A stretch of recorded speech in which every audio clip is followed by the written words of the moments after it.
Barbie films are ostensibly extended doll commercials, yet we watch them over and over again and claim their impact on our childhood and tastes. That makes their stories and themes worth reviewing, and that's just what we're doing in this series, Overanalysing Barbie. Today, it's likely the most beloved of the lot, Barbie and the 12 Dancing Princesses. Let's start with the plot.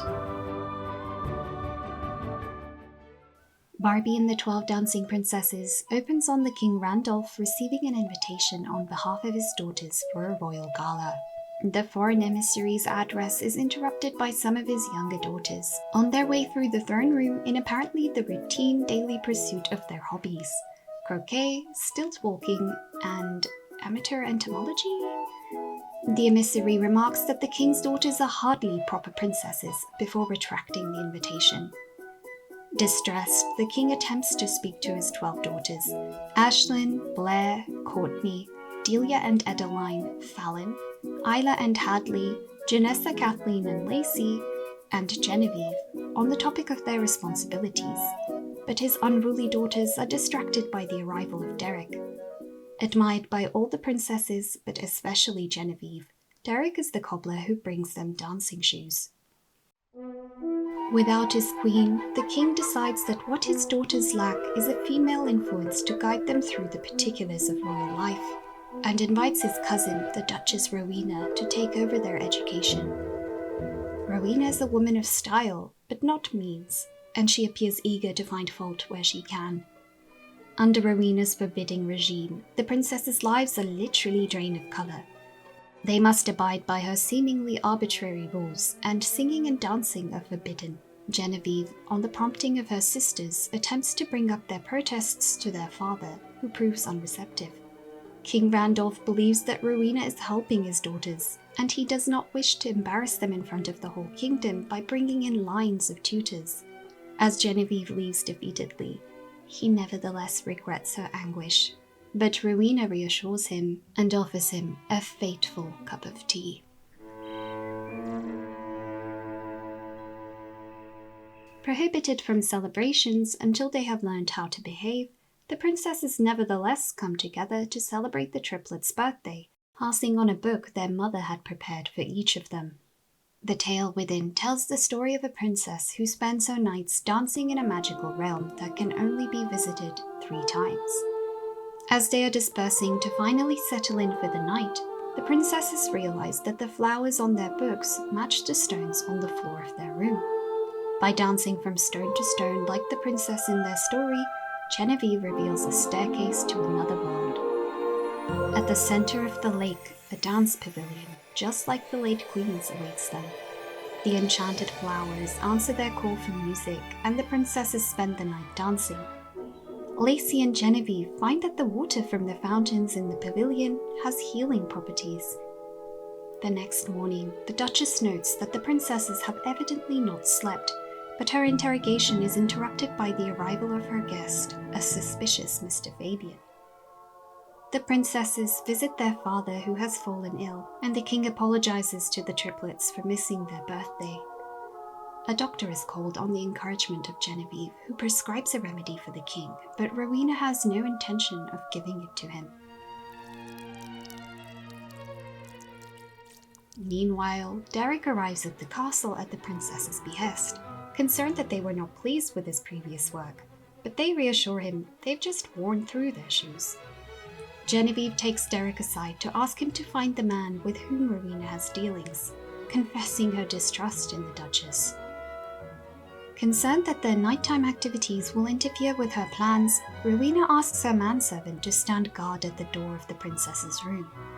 But the princesses leave through the gateway and once again spend their night dancing. The same night, Derek finds Fabian and finds out that Rowena has given him a stolen goblet to cover her debts. Derek trades his horse for this goblet. The next morning, Rowena once again questions the girls about their night, but she does not believe them when they tell the truth.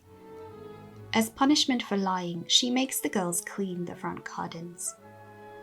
Tired and aching after a day of physical labor, Genevieve and Lacey try to visit their father, but mishear him telling Rowena that they are burdens. The girls, blaming themselves for their father's sickness, decide to go to the one place where they are not burdens on anyone. The next day, it is discovered that the princesses are missing. Derek, refusing to be turned away, sneaks into the girls' chamber in the night. He discovers the gateway, remembering Genevieve's dance on the Pavilion stones. The girls are surprised to see Derek, and even more surprised to find out that Rowena has been stealing from their mother. Despite knowing that they will never be able to return to their magical sanctuary, they decide to leave in order to speak to their father. Unfortunately, Rowena has also discovered the gateway and tries to trap the girls within, but not before taking a few of the wish-granting flowers. The king is sicker by day and grants Rowena emergency powers. Her first act is to declare the princesses traitors and order their arrest. The princesses dance their way out of the pavilion and discover upon their arrival that their father is on the brink of death. Whilst some of the girls create distractions to take out Rowena's new Queen's Guard, the others enter the palace. Derek and Genevieve confront Rowena. Rowena attempts to curse Genevieve with magical flowers from the pavilion, but Genevieve deflects it back to her. Rowena is cursed to dance forever and ever. The girls fear the worst for their father, but Lacey still has some of the fountain water with her. The king is revived, and he apologizes to his daughters for his misplaced trust in the Duchess, and acknowledges that each of them will do great things in their time, in their own ways. The film ends with the king returned to good health, celebrating Genevieve and Derek's wedding along with his daughters. Rewatching this time, I became curious about the fairy tale, which I had not read in very long, and I realized there are lots of little things in this film that I had always found odd that are really references to the original story. For example, Rowena deciding that the fact that the princesses are dancing every night must mean that they are dancing with princes must actually be a self-reference of sorts. Or the weird thing with the goblet. We see Rowena covet other things belonging to the late queen, but the goblet is a strange thing to choose as establishing Rowena's guilt, especially over the poison that she is purchasing from the apothecary. But I think that this is because in the Grimm tale, a soldier shows the king a goblet and 3 silver branches as proof of where his daughters go every night. So it makes sense that in this version, which is subverting the original, the soldier, or cobbler in regional variations, takes a goblet as proof of another form. Another thing that stood out to me on this watch is actually the animation. People like to complain about the animation of the early Barbie films, especially people who don't watch them. But actually, this film is proof that this budget animation could carry a lot of expression. A lot of storytelling is done in this film through subtler means. A lot is communicated via people's expressions. Genevieve's apprehensive glare at Rowena, the malevolent glint in Rowena's eyes. I also like that things are not framed in the obvious, straightforward way you might expect from a budget children's animation, like Rowena eclipsing the portrait of Queen Isabella as she enters the palace. And as a child, I really liked the transitions. I've never paid attention to, directorial choices made in these films, but I think I will from now on. I'm curious to see if each director does in fact bring something of their own to Barbie films. This film was directed by Greg Richardson, who also did Magic of Pegasus and Island Princess. Another byproduct of the animation that I feel I have to bring up as well is to do with its limitations this time. There is an undercurrent of melancholy to this film that I felt even as a child. The castle, to which almost all of the events of the film are constrained, is itself in a beautiful but desolate landscape. The cavernous halls and corridors are only ever occupied by the same few. These princesses grow up isolated with almost no outside influences, and even when they escape into a fairyland, it is vast but empty of people. They have to talk to the flowers and dance with statues. It's not uncommon for Barbie castles to be discomfortingly empty and lifeless, but there is always a village scene that shows there is life beyond the walls. We don't get that in this film. It's like there is no one else in this world. And I think that it's likely because having to animate 12 protagonists in detail, especially in multiple dance sequences, sapped up all their resources. but it does have the interesting effect of creating a world that feels a little bit like it's crumbling.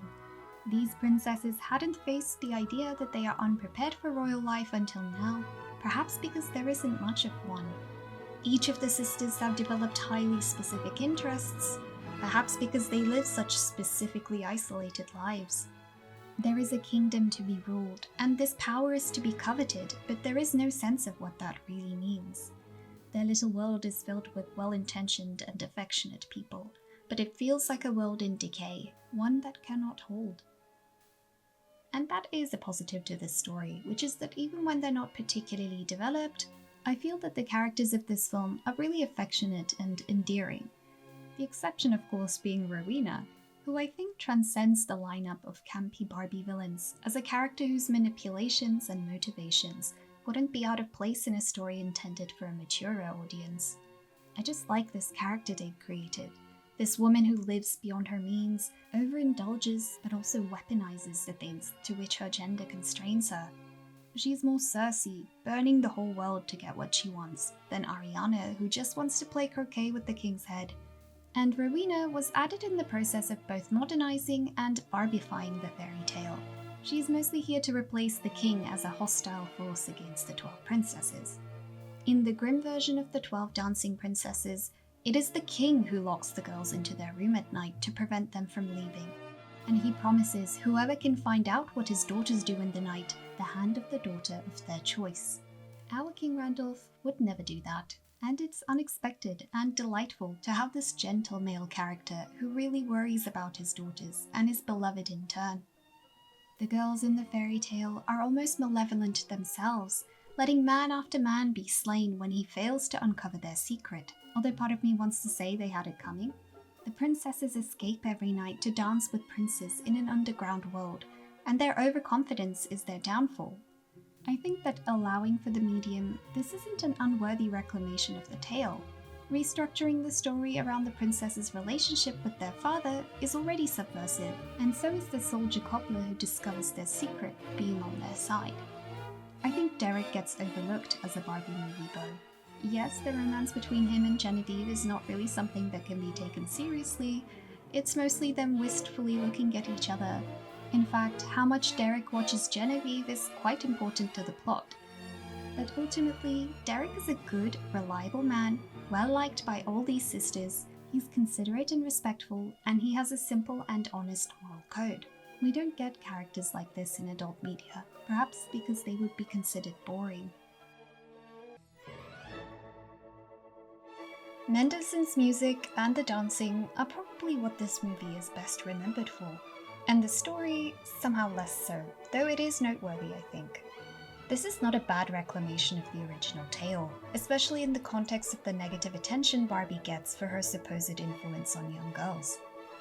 The original story paints the princesses as disobedient, spiteful wenches who are put in their place by the end, the eldest forced to marry an old soldier instead of a fairy prince. But here in the Barbie version, they take this concept and center it around sisters and their relationship with their father, and make it both more appealing for little girls and more modern. And I like that instead of just removing this intruding, punishing male figure of the soldier, they reworked him, and he's on the side of the princesses now. And I only wish that they had been just a tiny bit more confident in their version of the tale. I think that this story would have been magically a whole lot stronger if Derek had been a little more diligent, and as well as finding out how Rowena was paying the apothecary, had found out what she was buying. I like the goblet being there as a reference, but it just would have been tighter if the poison had been the issue that had the princesses running back home. It just would have been more cause and effect rather than a series of events happening one after the other. It would have felt more dramatic had the princesses been aware of the fact that they were confronting not just a thief, but a murderer. Instead, I think they just don't really acknowledge it at all in the film. No one ever says, "Oh my god, Rowena was poisoning the king." And really, maybe that was deliberate in the context of the age demographic. All that said, Barbie and the 12 Dancing Princesses remains iconic and ambitious and very nostalgic. Even the pretentious melancholy stuff I talked about just adds to the emotions and sentimentality for me. It was a world that couldn't hold. We grew up. I hope you did enjoy this video.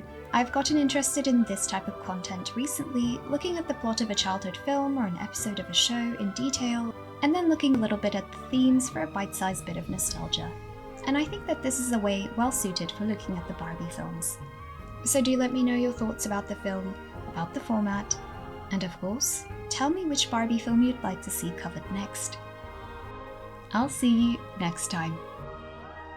Bye!